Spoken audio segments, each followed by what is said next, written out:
नमस्कार दोस्तों, आपका एक बार फिर से स्वागत करता हूं आपके अपने चैनल कहानी अपराध की में। मेरा नाम है अरविंद और आज आपके लिए लेकर आया हूं बिहार की एक ऐसी वारदात जिसने पूरे भारत को हिला कर रख दिया था। तो बिना देर किए कहानी को शुरू करते हैं। आज से 23 साल पहले इस वारदात को अंजाम दिया गया था। ये एक ऐसी उलझी हुई वारदात थी जिसे सीबीआई ने भी सुसाइड बताकर केस बंद कर दिया था। कहानी अपराध की में इस बार आपके लिए पेश है कहानी उसी शिल्पी गौतम डेथ मिस्ट्री की। हमारे समाज में हमारे आसपास हर दिन कई तरह के जुर्म होते हैं जिनमें कई ऐसे संगीन मामले भी शामिल होते हैं जिन्हें दशकों तक भुलाया नहीं जा सकता। ऐसी एक वारदात भी बिहार का चर्चित शिल्पी गौतम मर्डर केस, यहाँ कहें सुसाइड, जिसे आज से 23 साल पहले अंजाम दिया गया था। ये एक ऐसी उलझी हुई वारदात थी जिसे सीबीआई ने भी सुसाइड बताकर अपना काम पूरा कर दिया था। उसके बाद ये केस बंद कर दिया गया। कहानी अपराध की में इस बार आपके लिए पेश है कहानी उसी शिल्पी गौतम डेथ मिस्ट्री की। ये बात 1999 की है। बिहार की राजधानी पटना में रहती थी शिल्पी जैन, जो बहुत खूबसूरत और स्टाइलिश थी।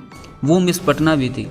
एक दिन वो रिक्शा में बैठकर अपने इंस्टीट्यूट जा रही थी। तभी उसे अपने बॉयफ्रेंड गौतम सिंह का एक दोस्त रास्ते में मिल गया।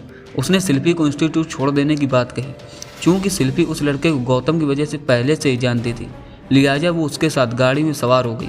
लेकिन वो लड़का शिल्पी को इंस्टीट्यूट ले जाने की बजाय पटना के बाहरी इलाके में मौजूद फुलवारी शरीफ के वाल्मी गेस्ट हाउस ले गया। जब शिल्पी ने उस लड़के से वहाँ जाने की वजह पूछी तो उसने कहा कि गौतम भी वहीं पर मौजूद है। गौतम के वहाँ मौजूद होने की बात सुनकर शिल्पी शांत हो गई।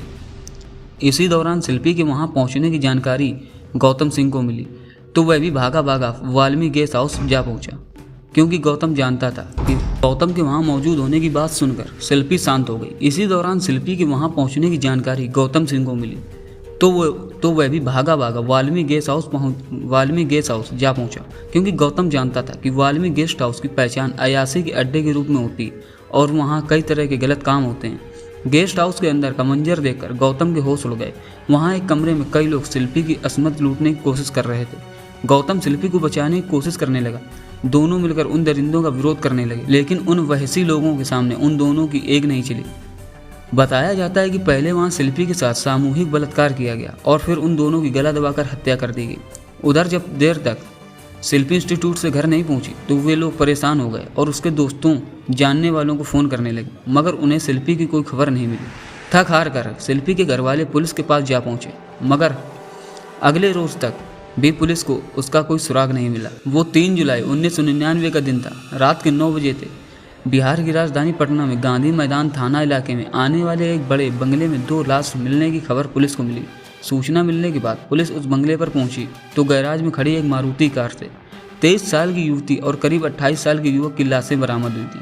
उनके बदन पर पूरे कपड़े नहीं थे। युवक की शिनाख्त गौतम सिंह के तौर पर हुई थी। वह NRI डॉक्टर BN सिंह का बेटा था। उसे राजनीति करना पसंद था। यही वजह थी कि वो तत्कालीन मुख्यमंत्री राबड़ी देवी के भाई और लालू यादव के साले साधु यादव का करीबी था। जबकि युवती की पहचान पटना में रेडीमेड कपड़ों के शोरूम कमला स्टोर के मालिक उज्जवल कुमार जैन की बेटी शिल्पी जैन के रूप में हो गई। मौके पर पुलिस ने पाया कि गौतम के शरीर पर ऊपरी हिस्से में कोई कपड़ा नहीं था, जबकि शिल्पी के बदन पर सिर्फ एक टी-शर्ट थी, वो भी गौतम की। जिस बंगले के परिसर में लाश समेत वो कार खड़ी मिली थी वह गौतम का ही घर बताया जा रहा था। गौतम के पिता बाहर रहते थे, वो अकेले ही वहाँ रहता था। अब सवाल यह था कि दोनों ने आत्महत्या की थी या वे दोनों किसी बड़ी साजिश का शिकार हुए थे। इसी बात को लेकर देर रात तक पटना पुलिस के आला अधिकारी मगजमारी करते रहे, लेकिन जैसे जैसे प्रारंभिक जांच आगे बढ़ी तो इस मामले के तार तत्कालीन सत्ताधारी दल के बड़े नेताओं से जुड़ने लगे थे। यही वजह थी कि पहली नज़र में पुलिस ने इसे प्रेमी प्रेमिका की आत्महत्या से ज़्यादा कुछ नहीं माना। पुलिस अधिकारी भी इस मामले की पहली तफ्तीश कर चैन की सांस भी नहीं ले पाए थे कि इस वारदात को लेकर चौतरफा शोरगुल शुरू होने लगा। मौके पर मुख्यमंत्री राबड़ी देवी का भाई साधु यादव भी पहुंच गया था। यह मामला हाई प्रोफाइल होने की वजह से तूल पकड़ रहा था, लिहाजा पुलिस ने फौरन दोनों लाशों को कार से निकालकर पोस्टमार्टम के लिए भेज दिया था। हालांकि गौतम का परिवार उस वक्त विदेश में था। यही नहीं, पुलिस उस कार को ड्राइव करके थाने ले गई जिसमें लाशें मिली थी। इसकी वजह से उसमें मौजूद अधिकतर फिंगरप्रिंट भी मिट गए थे। पुलिस इस मामले में इतनी तेजी दिखा रही थी कि बिना पोस्टमार्टम रिपोर्ट और फॉरेंसिक जांच के ही उसने इस वारदात को खुदकुशी का मामला करार दे दिया था। पुलिस पर न जाने ऐसा कौन सा भूत सवार था कि रात में दोनों लाशों का पोस्टमार्टम कराने के बाद फौरन दोनों लाशों का अंतिम संस्कार भी कर दिया गया था, जबकि गौतम के परिवार से वहाँ कोई मौजूद तक नहीं था।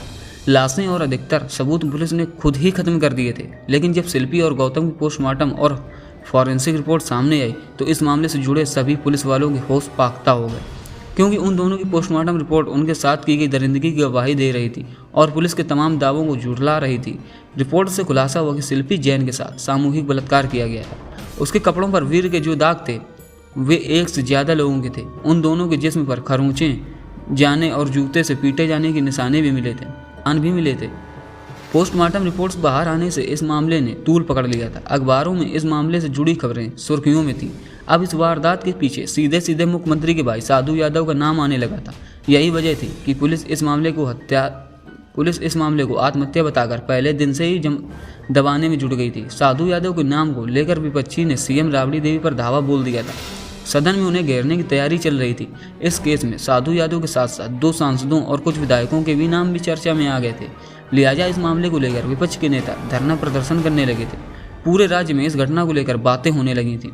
मामला बढ़ता देख प्रदेश की राबड़ी देवी की सरकार ने अंत में 2 महीने बाद इस मामले की जांच सीबीआई को सौंपने का आदेश दिया। सीबीआई ने जांच शुरू कर दी थी। इस दौरान सीबीआई ने सीएम के दबंग भाई साधु यादव से डीएनए के लिए ब्लड सैंपल की मांग की थी, लेकिन साधु यादव ने सैंपल देने से साफ इनकार कर दिया था। असल में सीबीआई शिल्पी के डीएनए का मिलान साधु के डीएनए से कराना चाहती थी ताकि और सुराग जुटाए जा सके, लेकिन 4 साल तक चली सीबीआई जांच का कोई नतीजा नहीं निकला। उस वक्त सीबीआई ने एक तत्कालीन सांसद से कई दफ़ा पूछताछ की थी, लेकिन कोई सबूत हाथ नहीं लगा।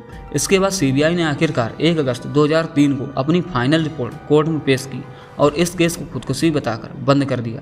सीबीआई ने अपनी रिपोर्ट में कहा था कि दोनों ने जहर खाकर जान दी है और शिल्पी के कपड़ों पर मिले वीर के निशानों को पसीना बताया गया था। सीबीआई की फाइनल रिपोर्ट बिल्कुल वैसी ही थी जैसी बिहार पुलिस पहले ही बना चुकी थी, मगर सीबीआई की जांच और रिपोर्ट से शिल्पी के परिवार वाले संतुष्ट नहीं थे। शिल्पी का भाई प्रशांत इस मामले को लेकर लगातार आवाज़ उठाता रहा।